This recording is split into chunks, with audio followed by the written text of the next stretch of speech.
Hello everyone! I'm Roan Celis Capistrano of 1 Million Club. Kung bago ka pa lang sa channel ko, make sure to subscribe and hit the notification bell para lagi kang updated. Ayan. So, paano ba magtrabaho yung pera? Ito yung favorite ng kuya ko na concept, yung the rule of 72 or tinatawag na the power of compounding interest. Ito pala yung tinuro sa atin sa math, no? Kaya lang masyado tayo nag-focus sa pagkokopya. Kaya hindi natin alam na applicable pala siya sa buhay natin. Na ito yung dinevelop ni Einstein, na pag dinivide mo sa 72 yung interest, kung magkano kinikita ng pera mo, ay makukuha mo yung number of years kung kailan dodoble yung pera mo. So, sa sample natin, may 10,000 pesos ka, halimbawa na savings sa bangko, 1% kinikita nito sa bangko, sarado na lang ating 1%, and 72 divided by 1 equals 72 years. So, ibig sabihin, pag 1% kinikita ng pera mo, 72 years pa yung aantayin mo bago dumoble yung pera mo. Kaya dito, yung 10,000 mo, after 72 years pa siya magiging 20,000.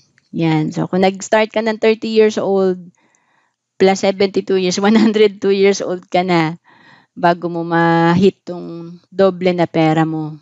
So, maantay pa ba natin yan? Diba? So, usually, hindi na. No? Kaya lang, yung iba naman, sobra naman, nasobrahan, no? 10% per month, no? So, hindi po totoo yun na may 10% per month na guaranteed kasi mabilisan no? Kaya yung iba na-i-scam So, hindi din po totoo na sobrang bilis naman mag-compound ng pera. So, may sample tayo dito, no? Ito per year, hindi per month. So, ito po yung mga legal. So, may tatlong magkaibigan, nag-invest sa 4% yung isa sa 8%, yung isa 12%. So, pare-pareho yan sila naglagay na 100,000 at the age of 29. Kaya lang, itong nasa 4%, dahil every 18 years dumodoble yung pera niya, medyo mabagal. Pag edad niya ng 65, 400,000 lang pera niya. No? Yung naglagay sa 8%, every 9 years dumodoble pera niya. So, at the age of 65, may 1.6 siya. Pero yung nag-invest sa 12%, dahil every 6 years dumodoble pera niya, pag edad niya ng 65, may 6.4 million siya. So, ang laki ng difference, no? Anong gusto natin? 400, 1.6, or 6.4? So, kung titignan natin, pag hindi tayo marunong mag-invest, maliit lang kinikita ng pera natin, medyo matagal lumago, no? Kaya yung mga Chinese, yung mga negosyante, yung mga mayayaman, pinagtatalunan talaga nila yung percentage ng pera. Kasi kung titignan mo, maliit lang ang difference, pero pagka matagal na yan naka-invest, lumalago yan, may effect na malaki. So kagaya nito, 400 versus 6.4, 6 million yung difference, no? Yung 6 million na yon, kinikita na yun ng tao na nagtatrabaho for 20 years ng 25,000 per month. Diba? So, yun yung sinasabi na money working for you. Pagka marunong ka mag-invest, bukod sa nagtatrabaho ka para kumita, may pera ka rin na nagtatrabaho para sa'yo. Diba? So, kaya lang, kahit alam natin itong 12%, 8%, kung wala tayong nilalagay na pera, no, masyadong maliit, talo pa rin tayo na malaki yung ini-invest. Kaya nga dito, makikita natin sa financial calculator, no? Meron kasing app yan. So, i-check nyo yan sa cellphone nyo. Pwede nyo i-download. So, para magka-idea kayo kung magkano ba yan. So, halimbawa, kung nag-iipon ka ng 1,000 per month, kung matuto ka mag-invest sa 12%, after 20 years, may projection ka na almost 1 million. So, paano pag nilakihan mo, 2,000 per month? Kung naka-invest sa 12%, 15 years pa lang, may 1 million ka na. Kung 6,000 per month, 10 years pa lang, may 1.3 million ka na. Lalo na kung mas malaki, 15,000 per month, 5 years pa lang, makapag-for good ka na kung OFW ka, di ba? Mag-target ka na mas malaki para mas mabilis ka makabalik sa Pilipinas at magkaroon ka ng investment, pahunan sa negosyo, di ba? So again, ang lesson dito, mas malaki yung nilalagay mong pera, mas malaki yung reward. Mas mabilis ka makakapag-retire, mas mabilis ka makakaipon. Pero kapag dito naman, no, Pag mahaba pa oras mo, kahit 1,000 per month lang yan, kaya mo pa rin ma-hit yung 1 million. Tama ba? So, pero kung limited na yung time mo, di ba? Like, matanda ka na pero 2,000 lang ang kaya mo ilagay. So, antayin mo pa yung 15 years. Di ba? So, again, importante sa pag-invest yung amount na nilalagay natin at yung interest ng pera. At, syempre, yung oras. So, pagdating sa investment, syempre, ang dami nating choices, pwedeng sa bank, pwedeng sa bonds. Ito yung mga guaranteed naman yan, hindi magne-negative, pero walang growth. So, pwede ka rin mag-invest sa mutual funds, stock market. May growth yan, pero syempre, pwedeng mag-loss ka. No? Pwede ka malugi. So, high risk. Kaya yung iba, nag-i-invest sa PDF Most 18 and Kaiser kasi dito, bukod sa may growth yung pera mo, hindi magne-negative.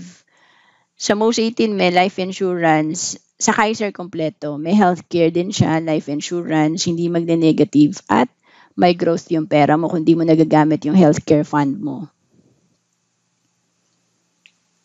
So, meron kasi tayong tatlong financial need, no? Kaya pag-uusapan yung kompletong financial planning, kailangan i-consider mo to, hindi lang investment. Healthcare, life insurance, and investment. So, yun ang maganda sa Kaiser kung talagang medyo limited yung pera mo, yung fund mo. Ako dito ako nag-start Kaiser kasi 3-in-1 na siya. May healthcare, insurance, and investment. Kaya sabi ni Daniel Padilla, yung Kaiser ambassador, Kaiser, nasa iyo na ang lahat. Diba? Kasi lahat ng basic need mo sa financial foundation, nandito na sa Kaiser. So, sino ba yan si Kaiser? Hindi ko kilala yan. So, actually, marami siyang accredited na hospital. Kasama na dyan yung top 4 na hospitals. Si Asian Hospital, dito yan sa Muntinlupa. St. Luke's, meron yan sa Quezon City Global City. Makati Med, kilala naman natin yan. At yung isa pa sa mga top hospital, yung The Medical City. So, marami na rin tayong accredited na hospitals and clinics, 2,000 plus, doctors, 12,000 plus, and even si Kaiser, meron siyang clinic, ang tawag Kaiser Medical Center, nasa 10 na yung branch natin, makikita natin yan sa mga SM Mall tsaka Robinsons Mall. So, maganda, no? Kasi, yun nabanggit natin na healthcare, life insurance, investment, nasa Kaiser na, kaya tinatawag na 3-in-1 investment. So, paki-comment nga dyan, 3-in-1, di ba?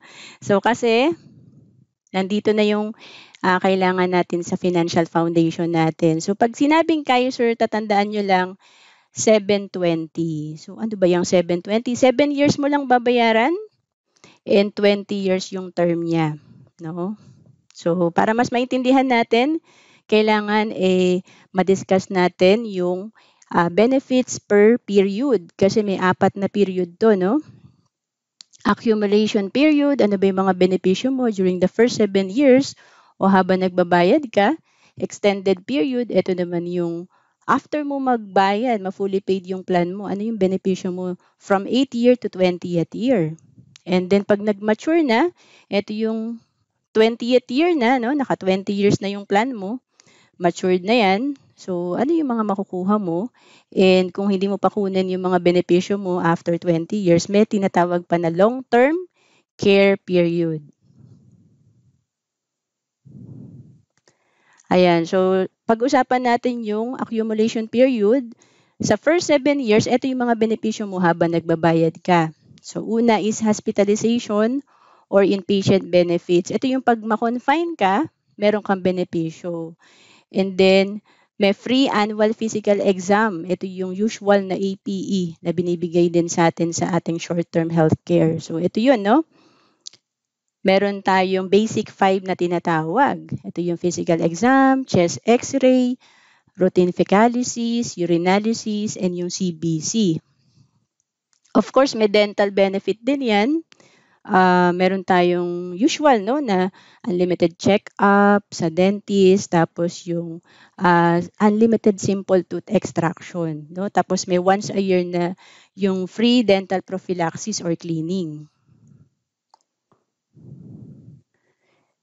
And then may 20-year life insurance ka. So ibig sabihin, once na na-approve na yung policy mo, meron ka ring life insurance coverage. 'Di ba? Kasi 3-in-1 si Kaiser.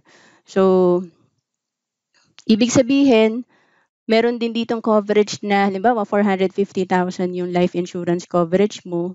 Kung maaksidente ka, yun ang naging cause of death mo, madodoble yung 450,000. So, up to 900,000. And then, may tinatawag na waiver of installment due to death or disability. Kasi, may case talaga na yung policy holder. For example, may nangyari sa kanya, no, na namatay yung policy holder. So, ang mangyayari, marireceive na family yung life insurance niya, plus, hindi na kailangan bayaran ng beneficiary yung balance no nung plan niya. Halimbawa, 1 year ka pa lang nakapaghulog, 7 years to.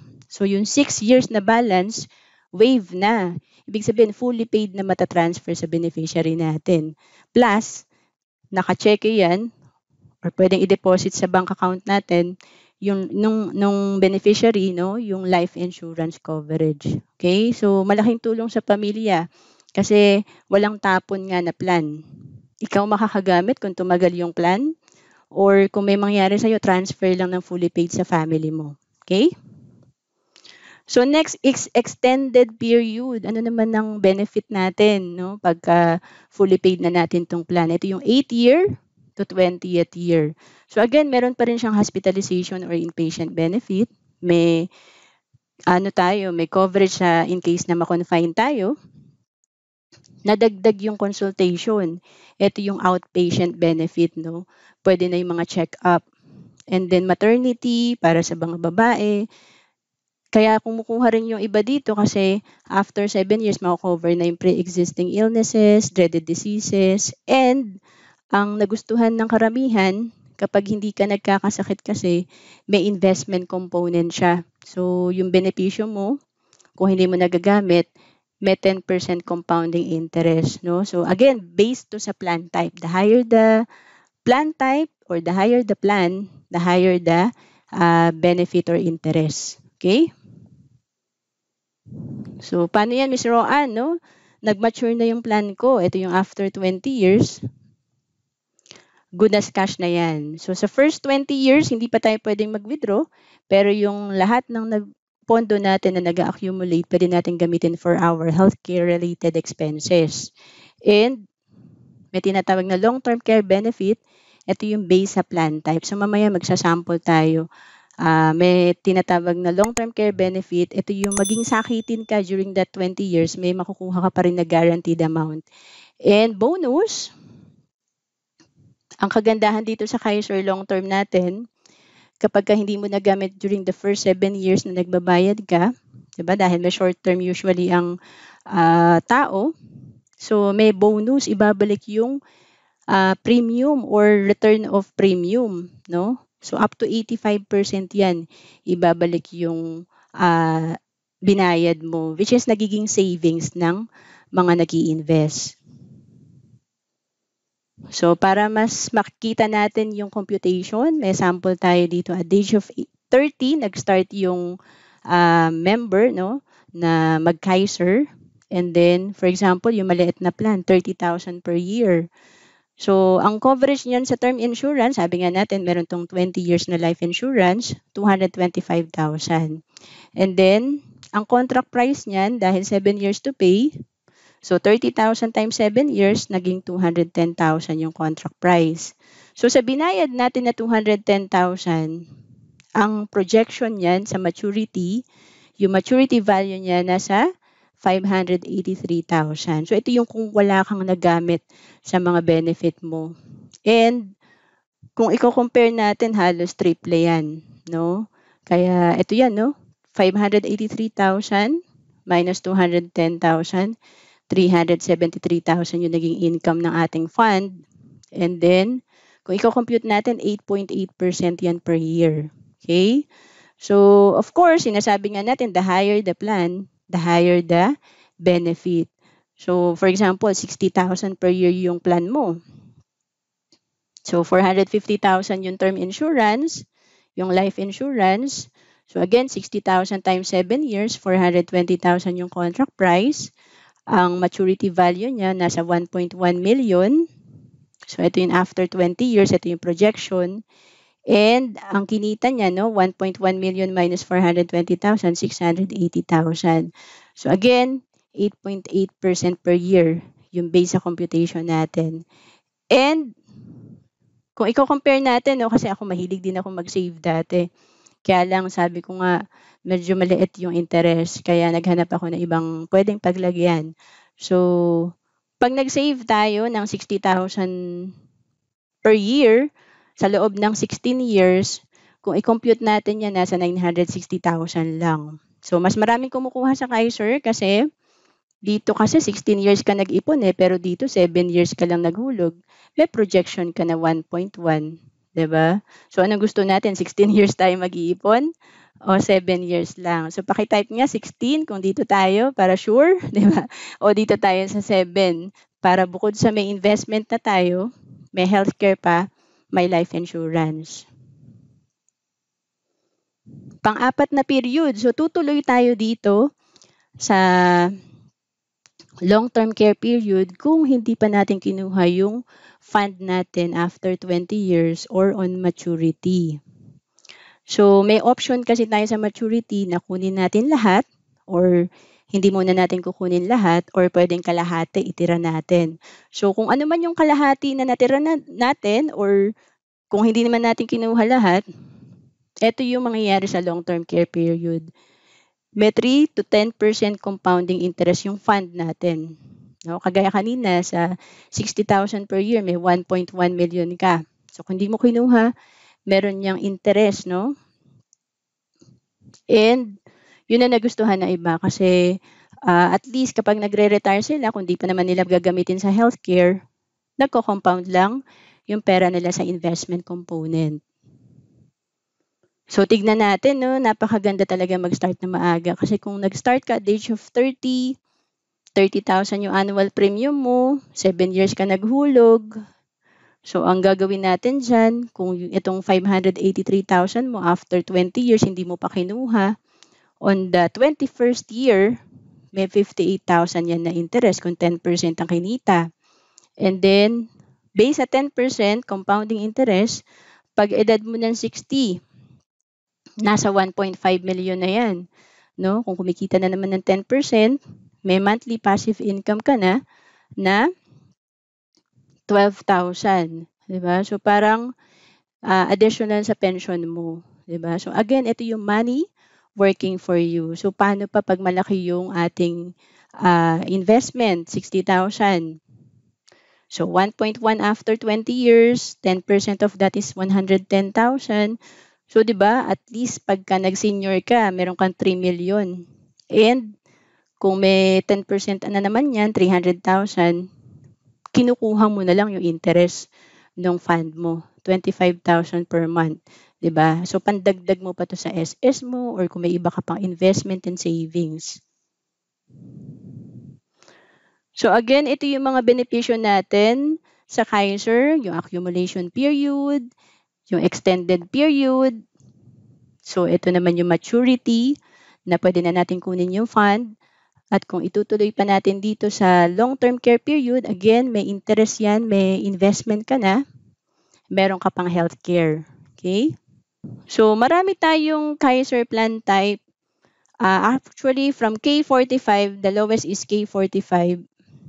Hanggang K1 million yan. So, ang pinakita lang natin dito, up to K200.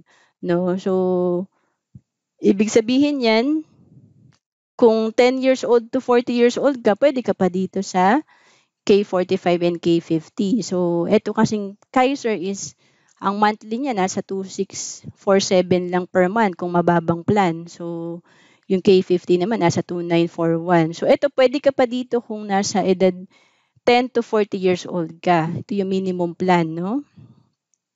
Pero pagka nag-edad ka na ng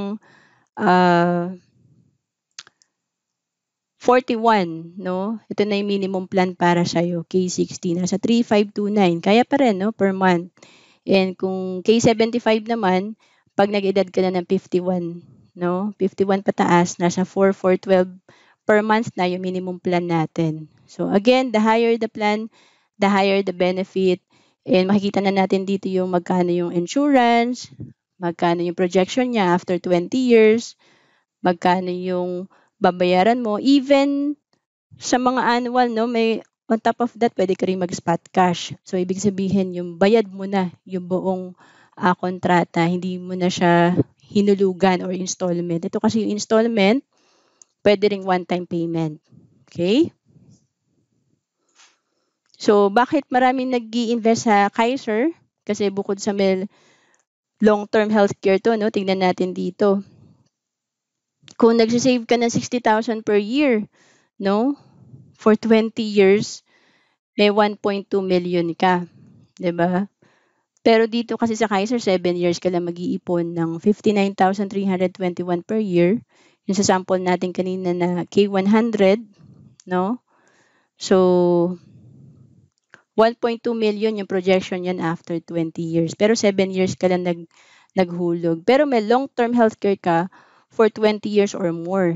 'Di ba? Even beyond 61 ka na, basta may fund ka pa sa Kaiser, may healthcare ka pa rin. So again, meron kang 7 years, no, na benefit dun sa napag-usapan natin. After mo makabayad, meron ka pa ring long-term healthcare. And for 20 years, may life insurance ka. Kung hindi mo nagagamit yung healthcare mo, may investment ka nag-grow. So kaya itong fund natin dito, naging 1.2 million yung projection. So bakit marami nag-start sa Kaiser? Kasi nadja-jumpstart na yung financial foundation natin, no? Sa halagang 3,000 per month, sa halagang 5,000 per month, nagkakaroon na tayo nito sa alkansya natin, healthcare, life insurance, and investment. So again, 3-in-1 yan. Kaya nga sabi ni Daniel Padilla, ang aming ambassador, Kaiser, nasa iyo na ang lahat. No? So to know more, you can visit the website, yung bit.t/about-Kaiser-benefits. And sabi nga ni Jack Ma, buying insurance cannot change your life, but it prevents your lifestyle from being changed. An illness can wipe up an entire family savings that they have saved for decades by the medical bills. So you will not turn bankrupt because of buying insurance, but you will cause your loved ones to turn bankrupt if you don't. So, itong Kaiser, isa na rin kami sa nakaklaim, no? Sa Kaiser kasi namatay yung brother ko noong 2019. And nakatulong yung fund na nakuha namin yung Kaiser niya. May iba pa kaming investment na kinlaim, insurance. So, yung fund na yun na nakuha namin, ginagamit na yun ngayon ng parents ko para sa retirement nila. And bago siya namatay, syempre na-hospital siya. So, grabe, 200,000 plus yung bill niya. 'Di ba? So, buti may healthcare siya.